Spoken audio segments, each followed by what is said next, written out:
ቤዛ ክፍል 4 ለቻናላችን አዲስ ከሆናችሁ ላይክ፣ ሼር፣ ሰብስክራይብ በማድረግ ቤተሰብ ይሁኑ። የሆነ ሰዓት ወደ ቀልቤ ተመለስኩ። ሮቤል አጠገቤ መሆኑን ረስቼው ነበር። ዞር ብዬ አይቼው ለምን አትሄድም ቆመህ ከምታይ ብዬ ጮህኩበት። ንዴቴን እሱ ላይ መወጣት ጀመርኩ። ሮቤልም እኔ ላይ ንዴትሽን ለሽን ከምትወጪ በደንብ አልቅሰሽ ይውጣልሽ አለኝ። ዝም አልኩት። ትንሽ ቆይተን ሮቤል አስነስቶኝ ይዞኝ ሄደ።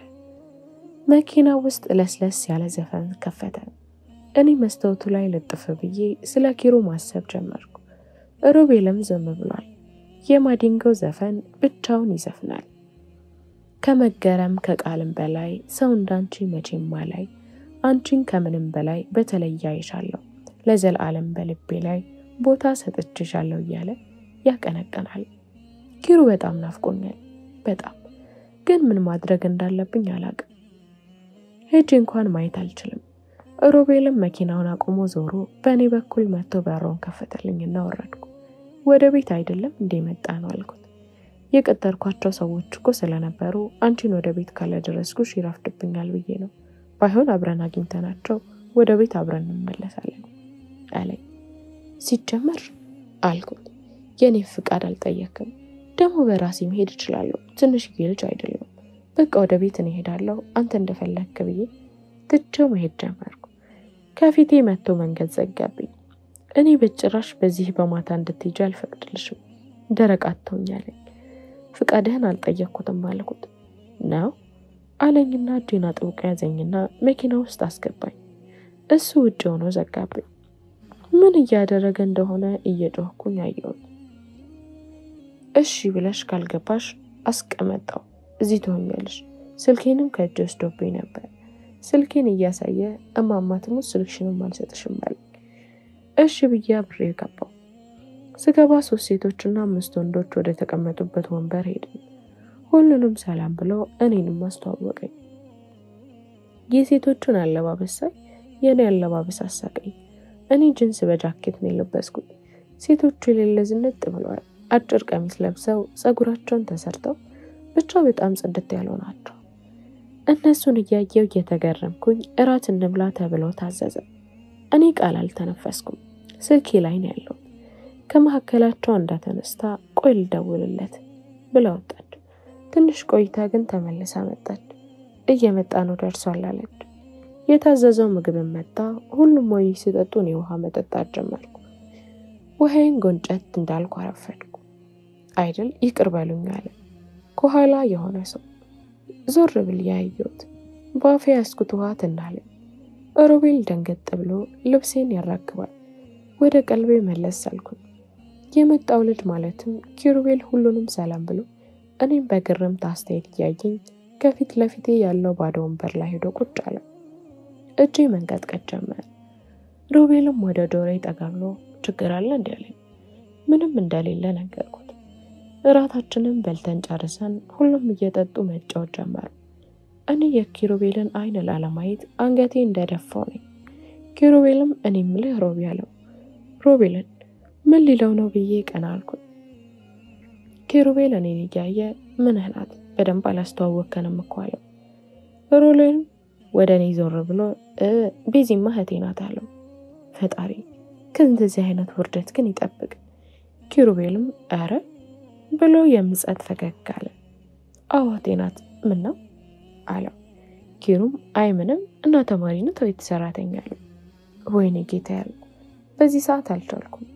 ሮቢም እህረ ተማሪ ናት ቀላል ተማሪ እንዳትመስላችሁ እሺ ብሎ ማውራቱን ቀጠለ። በደግ ብዬ መጸዳጃ ቤት ሄድኩ። ለመረጋጋት ብዬ ፊቴን ታጠብኩኝና የማደርገው ግራ ገባኝ። ኪሩ ሁሉን ነገር አወቀ። አሁን ሁሉንም ለተንኮል የዋሸሁት ነው የሚመስለው። ትንሽ ከተረጋጋው በኋላ መጣው። ልክ ስወጣ ኪሩ ስልክ እያወራ አየሁት። ወደ እኔ መጣ። አልፌው ወደ ቦታዬ ሊሄድ ስል እጄን ይዞ ወደ ላይ ይዞኝ ወጣ። እሺ ቤዛ አለኝ። ዝም ብዬ አንገቴን ደፋሁ። ቆይ ለምን ዋሸሽ? ምንድን ነበር ሐሳብሽ ንገሪኝ። ተማሪ ሆነሽ እንዳልተማረ መሆን ገንዘብ እያለሽ እንደሌለሽ መሆኑ ለምን አስፈለገ? መልስ ሳልሰጠው ትቼው ልሄድ ስል እጄን በኃይለኛው ሳበኝና ሳትነግሪኝ የትም አትሄጂም አለኝ።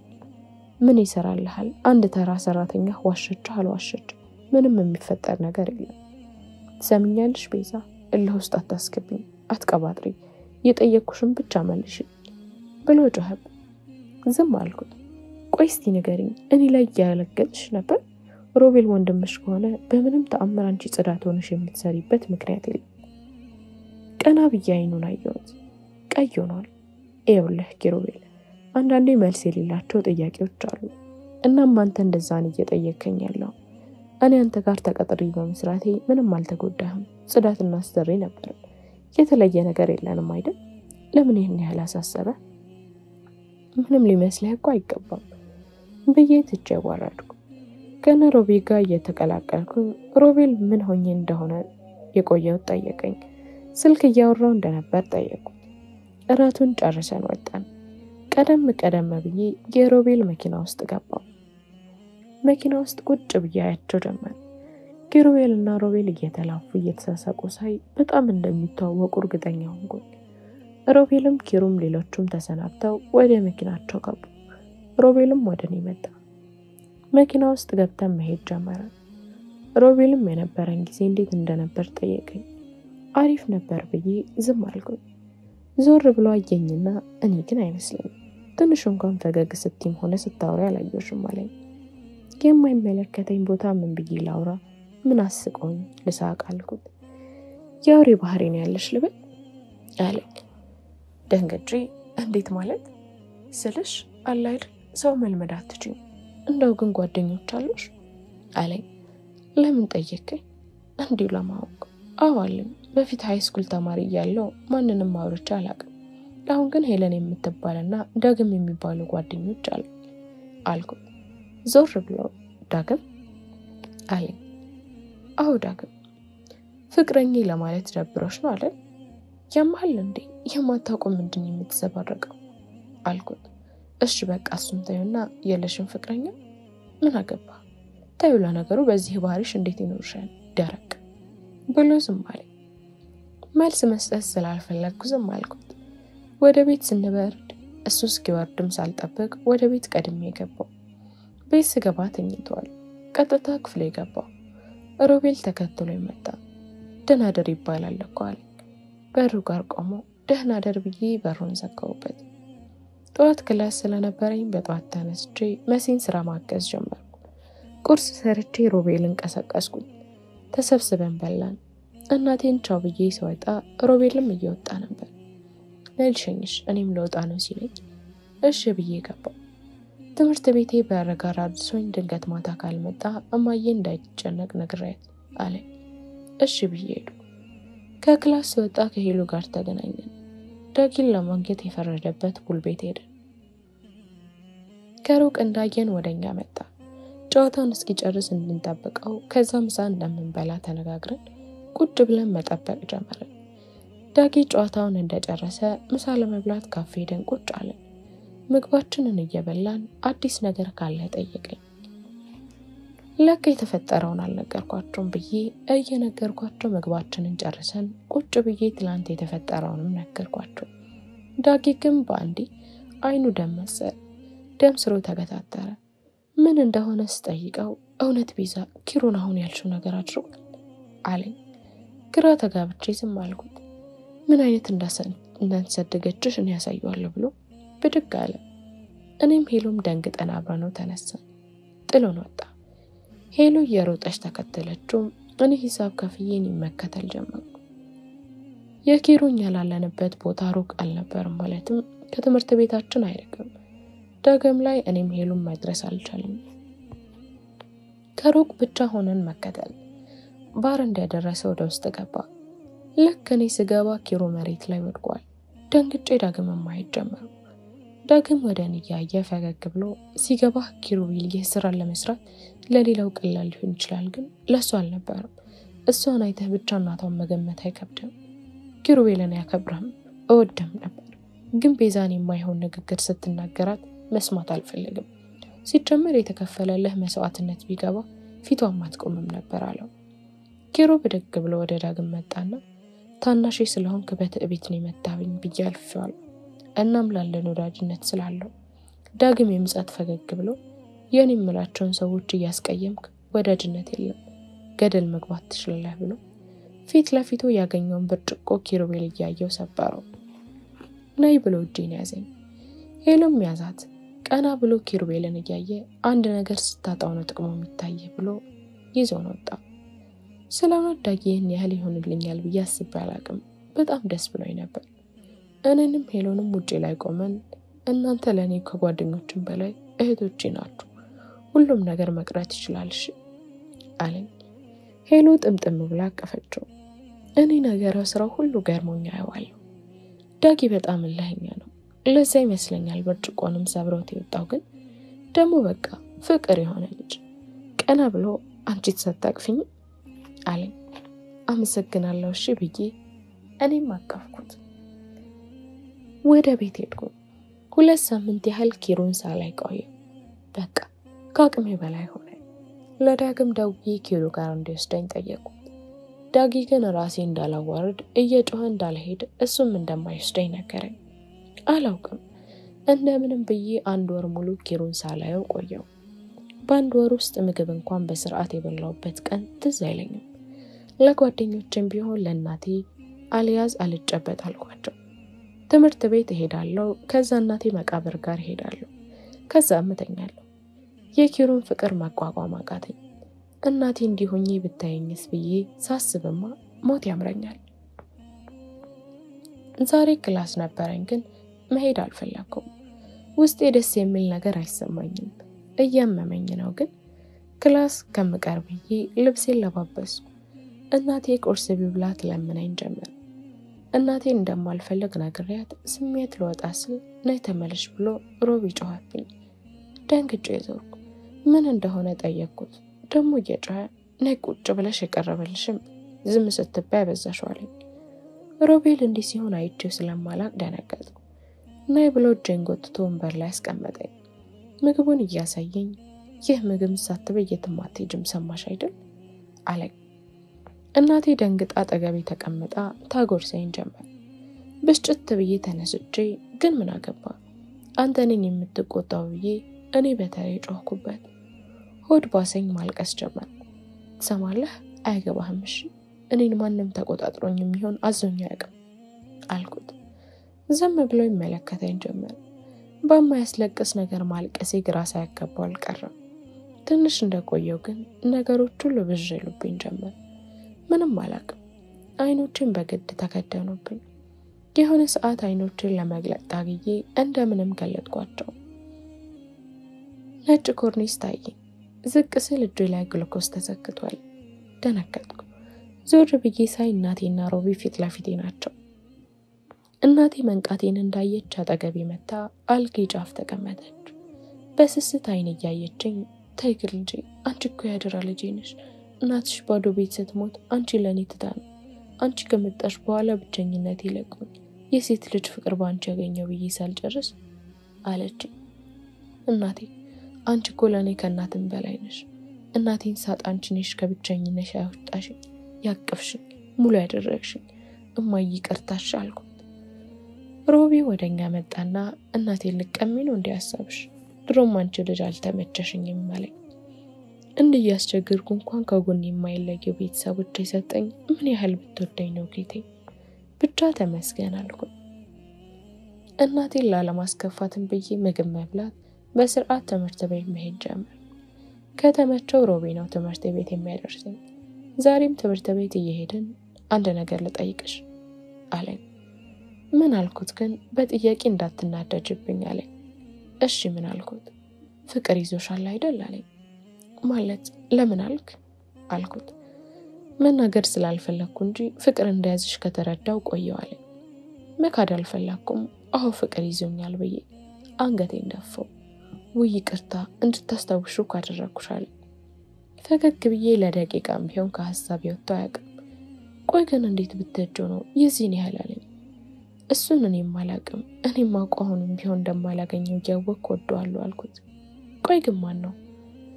ዞር ብዬ ያየሁት ወይ ለካ አንተም ታውቀዋለህ አልኩ። ደንገጥ ብሎ አንቺ ጓደኞቼ ነው እንዴ አለ። አባባሉ ከአቅሜ በላይ ሆኖ መሳቅ ጀመርኩ። መኪናውን ወደ ዳር አቆመና ተናገሪ እንጂ አለኝ። እሺ ላስታውስህ፣ ቆይ ባለፈው ይዘኸኝ የሄድክበት የእራት ግብዣ ትዝ አለህ አይደል? እዛ ውስጥ ነበር እኔ የምወደው ልጅ። የምርሽ ነው? ማን ነው አለኝ። ትንሽ ሆዱን ይቁረጠው ብዬ በኋላ ከክላክስ ስመለስ አንድ ቦታ ቁጭ ብለን ልጁንም ስለ ሁሉም ነገር እነግርሃለሁ። አልፈልግም አሁን ንገረኝ አለኝ። ድርቅ አልኩ። ያለው አማራጭ በሐሳቤ መስማማት ስለነበር በሐሳቤ ተስማማ። ወደ ክላስ አደረሰኝ። ከክላስ በኋላ ዳጌ ደወለልኝ። በጣም እንደሚፈልገኝ ነገረኝ፣ ግን ለሄሉ ሳልነግራት እንድንገናኝ አስጠነቀቀኝ። ከሄሉ የሚደበቅ ምን ነገር ቢሆን ነው ብዬ ግራ እየተጋባው ዳጌን ለማግኘት ሄድኩኝ። ያለኝ ቦታ ስደርስ ቁጭ ብሎ እየጠበቀኝ ነበር። ሰላምታ ሰጥቼው አጠገቡ ቁጭ አልኩኝ። ምን እንደተፈጠረ ጠየቅኩት። ከተቀመጠበት እየተስተካከለ ቤዚ እርዳታሽ ያስፈልገኛል። ምን ሆነህ ነው ዳጊ አልኩት። ሁኔታው አስፈርቶኝ። ይኸውልሽ ቤዚ ብሎ ዝም አለ። ዳጊ ምን ሆነሃል እንዴ? መገናኘታችን ለሄሉ እንዳትነግሪ ብለህ ግራ አጋብተህ አሁን ደግሞ ዝም የምትለው ምንድን ነው? ቤዚ ምን መሰለሽ፣ እኔ ሄሉን የማውቃት ከሃይስኩል ጀምሮ ነው። ይህን ታውቂያለሽ አለኝ። አዎ ቤዚ፣ እኔ ከልጅነት ጀምሮ ሄሉን በጣም ነው የማፈቅራት፣ ግን እህቴ ወንድም እየተባባልን ነው እስካሁን ያለነው። ይህ ደግሞ እኔን እየጎዳኝ ነው። ዳጊ የሚነግረኝ ነገር ትንግርት ሆኖብኛል። እንዴት አስተውዬ እንደማላቅ እየተገረምኩ ማድመጤን ቀጠልኩ። ቤዚ፣ አሁን ለሄሉ ብነግራት ባትፈልገኝና ጓደኝነታችን እንዳይበላሽ ፈራው። በአንድ በኩል ደግሞ አይኔ እያየ ሌላ ሰው እንድትሆን አልፈልግም። ፈራው ቤዚ እርጂኝ ብሎ አፈጠጠብኝ። የምርክን ነው ዳግም ስለው ተናዶ፣ ምን ማለት ነው የምርህን ነው? እየቀለድኩ መስላለሁ? አይ ዳጊ፣ እንደዛ ላለህ ፈልጌ ሳይሆን አለማስተዋል ይገርመኝ ነው። እሺ ምን እንዳደርግልህ ነው የምትፈልገው አልኩት። ምን መሰለሽ ቤዚ፣ ሄሉ ለኔ ያላትን ስሜት ማወቅ አልቻልኩም። ስለዚህ አልኩት፣ ጠይቀሻት ንገሪኝ አለኝ። ዳጊ ይህን ማድረግ አልችልም። አንተም እሷም ጓደኞቼ ናችሁ። ቢሆንም ግን ያለሷ ፍቃድ የምትነግረኝ ነገር ልነግርህ አልችልም። ባይሆን አንተም ፍቅርህን ገለጽላት አልኩት። አይሆንም ብትለኝስ ዳጊ፣ ደግመህ ትሞክራለህ፣ ግን ማወቅ ያለብህ ፈጣሪ ላንተ ያላለው ነገር መቼም ያንተም አይሆንም አልኩት። ፈገግ አለና የራሷ ያረረባት የሰው ታማስላለች ማለት አንቺ ነሽ አለኝ። ደንግጬ እንዴት አልኩት። ኪሩቤልን ፈጣሪ ላንቺ ካላለውስም አለኝ። ዝም አልኩ። አየኝና ለራስሽ የማታደርጊው ነው ለኔ የምትመክሪኝ አለኝ። ለበቃ እንውጣ ፈጣሪ ያውቃል ብሎኝ ተያይዘን ወጣን። ከፈጣሪ እርዳታ ጋር የኪሩን ናፍቆት ጅጌም ፈተና ተፈትኜ አርኪቴክቸር ዲፓርትመንት መረጥኩ።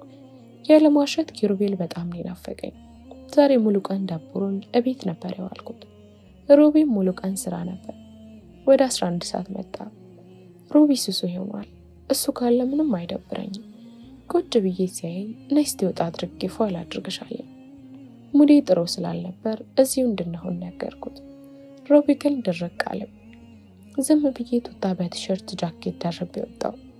እንድቀይር ቢነግረኝም እምቢ ብዬ ወደ መኪናው ገባን። መኪና ውስጥ እሱ እየዘፈነ እኔ እያጨበጨብኩ መሄድ ቀጠለ። ድንገት የሮቢ ስልክ ጠራ። ስልኩን አውርቶ ሲጨርስ ዛሬ እንግዲህ ጓደኛዬ ከጮኛው ጋር ይቀላቀለናል አይደብርሽም አለ። አይ አልኩት። የፈለገበት ቦታ ደረስን። መኪናውን አቁሞ ወደ ውስጥ ገባን። ሬስቶራንቱ ሞቅ ያለ ነው። ወጣቱ ሁሉ ባለ ትዳር ሁሉ ፍቅረኛሞች ሁሉ እዚህ ነው ያለው የሚመስሉ፣ ግን ሁሉም በራሱ ዓለም ውስጥ ነው። እኔና ሮቢ አንድ ቦታ መርጠን ቁጭ አለን። አስተናጋጇ መታ ትታዘዘን ጀመር።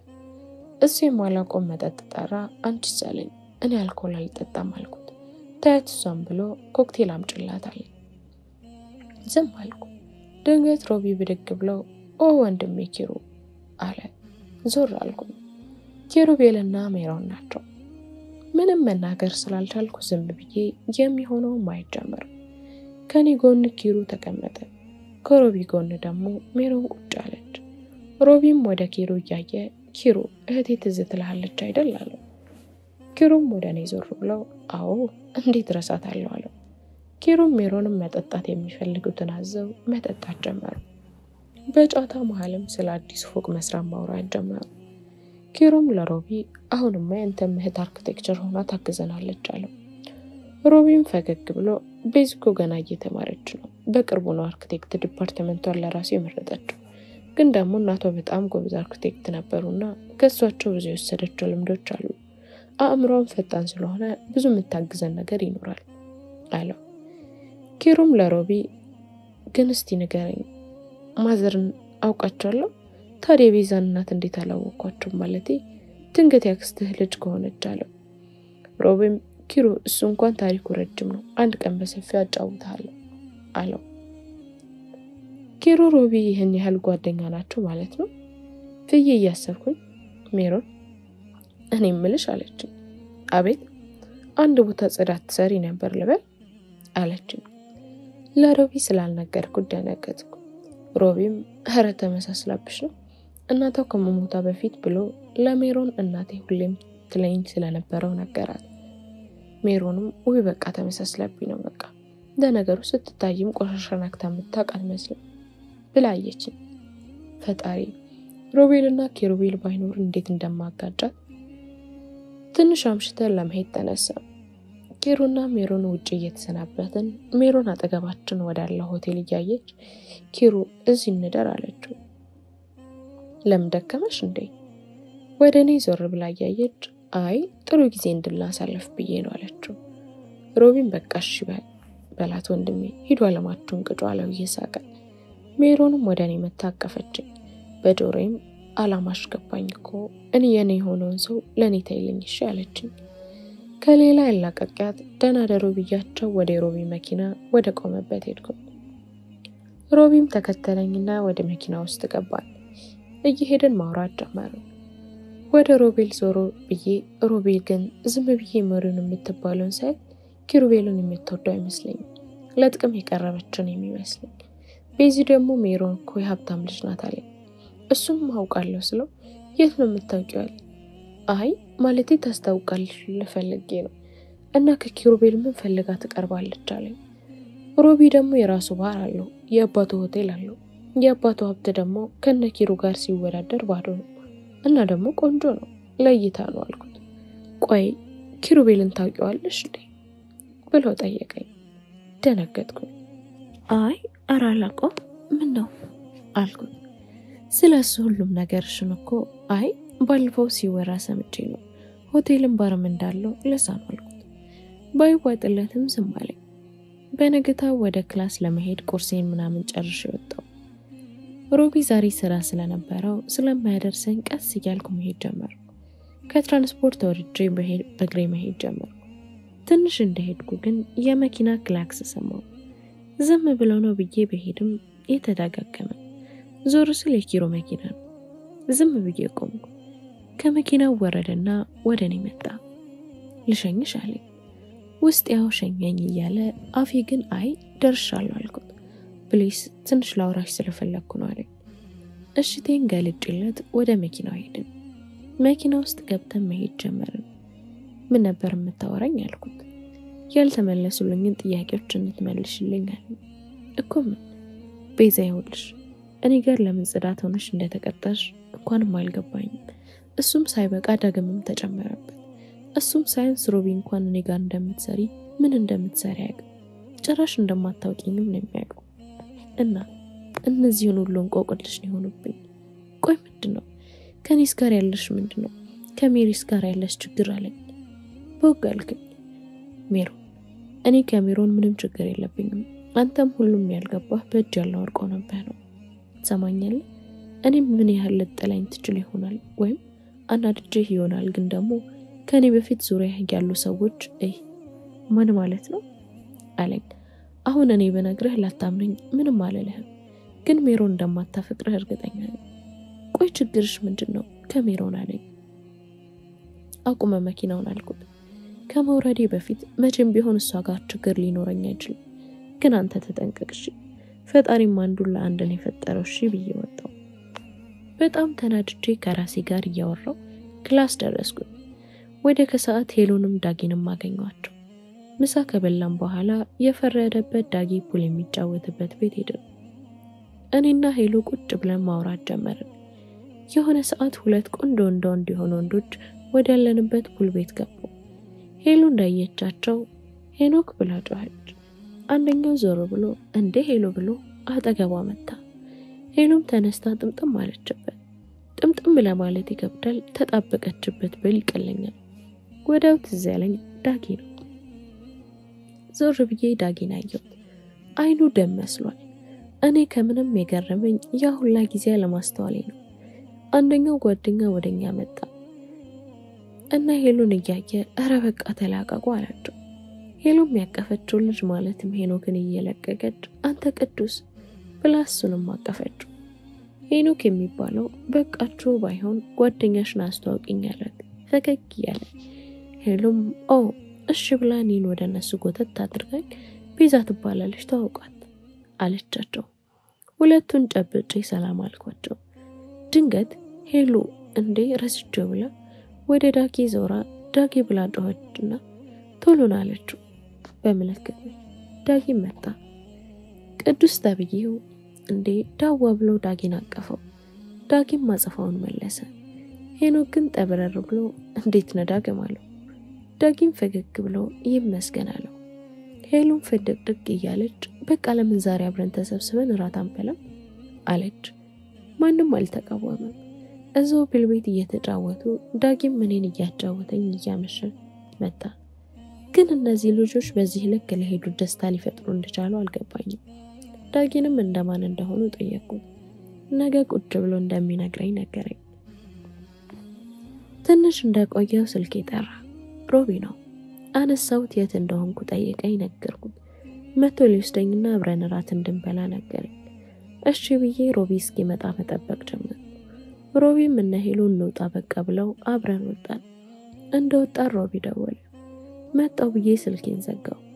ዳጊም ሄሎም ወዴት ነው ብላ ፈጠጡኝ። ይቅርታ ግን ሮቢ መጥቷል እናንተ ብሎሽ አልኳቸው። እረ ትደብረልሽ በጣም አለኝ ዳጊ። ወይ ዳጊ ደግሞ የማያነጫንጭ ነገር እያነጫነጨህ ነው። ነገ እንገናኛለን። ሄሎ ማሪ ይቅርታሽ ብዬ ሳምኳት። ሄኖትም ትቀጫለሽ አለኝ ማለት አልኩት። እሱን እናወራበታለን አለኝ። ዝም ብዬ የውሸት ፈገግ አልኩኝ። ሁሉንም ቻው ብዬ ወደ ሮቢ ሄድኩኝ። መኪናውን አየሁት። ወደሱ እየሄድኩኝና ከፍቼ ገባሁ።